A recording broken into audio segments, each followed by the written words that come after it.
Hello there again, my Facebook friends and family, and this is Dana Stevens. And due to the overwhelming response that I have received, the love and the support from my black family, it has compelled me to move forward and at least do this video. I want to thank you from the bottom of my heart and put this out there that there is nothing incredible about me in the words that I'm speaking, but a mouthpiece to speak to you from what God has showed me and who God is. So to God be the glory for what is happening. But when I receive emails from young men, and I can recall even a 82-year-old black woman expressing their gratefulness for that video and how God used it in their life to give them some hope. I went to bed many nights in tears, but I know and I have to believe that this is God. So I want to share with you, my black brothers and sisters, to why I know you are a chosen group of people. I've had the opportunity to travel to Africa several times, and one of my mentors is Pastor Chris O'Hari, who is a pastor over a large church now in Port Harcourt, Nigeria. Now, I want you to know that Africa is not how America has made it out to be. They have cell phones, they have everything that we have here, but they also have the poor. And so Pastor Chris took a journey over here to the United States, and I had the privilege of spending some time with him, and he wanted me to take him to the front line, to the streets, and to my neighborhood where I live and minister here in Chicago, which is the North Lawndale community. And as we were driving through, it could not have been more than 5 to 10 minutes. Finally, Pastor Chris looked at me and said, "I can't no more, Pastor Dina. I cannot. You must take me out of here. I have to go."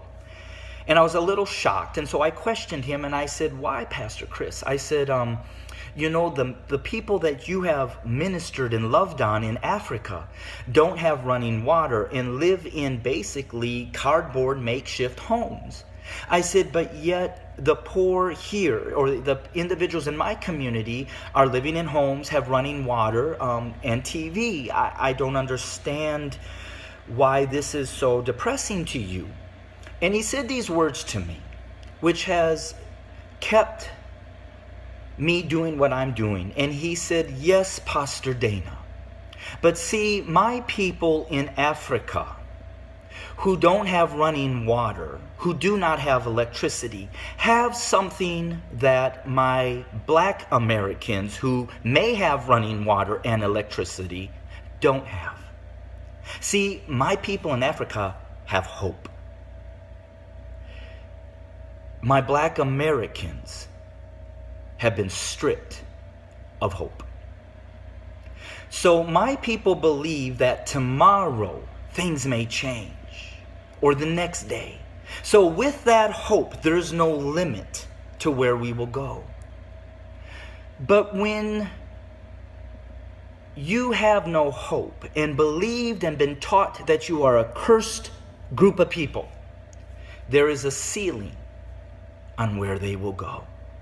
And so he gave me this mandate early in my ministry to be a man that talks about black individuals are not a cursed group of people, but just the opposite, a chosen group of people.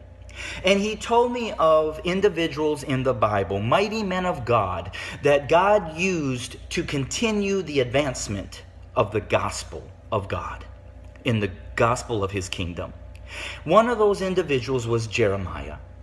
And I wanted just to read this little bit when I did some further studying. It says that although the prophet Jeremiah knew the wickedness of the people and the evil in their troubled hearts, Jeremiah continued to speak the words given him by the Spirit of God. And eventually he was thrown into the dungeon by that group of people. And it was only a black man who came to his defense. And this black man believed the words of the prophet Jeremiah. And he was a worker in the king's house. And so he went, and with 30 men given to him by the king, this black man persuaded the king to lift Jeremiah out of the dungeon, because he said that this man Jeremiah was a righteous man, and he knew he would soon die in that dungeon with no water or bread. Moses, yes, he led the Israelites through the wilderness. But if you do some more research, you'll find out that he was led by a black man. And then we look at Simon, who carried the cross of Jesus. Now, I know there may be some controversies about him, but what I'm saying to my black brothers and sisters is this is proof that you are a chosen group of people that God has strategically used throughout the ages to advance his kingdom. And I haven't even gone into the inventions that my American black brothers and sisters has invented, but it was stripped from them simply because they were black. And the credit was given to my white family. And then we taught both sides that blacks are ignorant, stupid, uncivilized. Because even in Proverbs, it says that a poor person's farm produces much food, but the injustice sweeps it and takes it away. Again, our system is taking away the value of my black brothers and sisters through injustice. Even just recently, Mr. O'Reilly says to Michelle Obama that the slaves that worked there to build the White House were well fed and had decent lodging provided by the government, which eventually stopped hiring slave labor in 1802, he said. However, the feds did not forbid subcontractors from using slave labor. So yes, our First Lady is correct in citing slaves as builders of the White House. But do you see this mindset of the Pharaoh? It hasn't changed today. At least we're allowing you to have bread and water. At least we're giving you an education. It may not be up to par with the whites in this country, but you should be grateful and thankful that we're giving you anything. That's the mindset of a Pharaoh. Therefore, my fellow black brothers and sisters, we can no longer call upon the Pharaoh to help our communities. But we must get out there and empower one another until God sets you free in our mind and our spirit. We must declare that you as black brothers and sisters are kings and queens, that you are mighty vessels that God has chosen to advance his kingdom. You have been chosen to do inventions and all kinds of incredible things. And when we get that word out to our black communities and our black brothers and sisters, the guns that are in the hands of our inner city black youth are going to drop because they see their value and their potential. And at that point, the curse has been lifted off their minds and their hearts, and the hope that we speak into them will allow them to rise. So I say this to my black brothers and sisters: you are kings and queens that have been chosen by God to go out and to do incredible things. Let us get ready for this exodus. Let us get ready, because when God sets you free, he will give back to you everything the enemy has stolen. God bless you, and I'm asking you to please join the effort. Go to studio2911.org. Give me an email so that we can put this movement together, starting from the very ground up.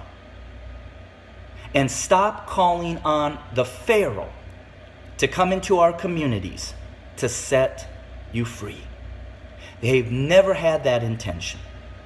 We cannot invite the enemy. And I want to say this: President Obama, he is not the enemy.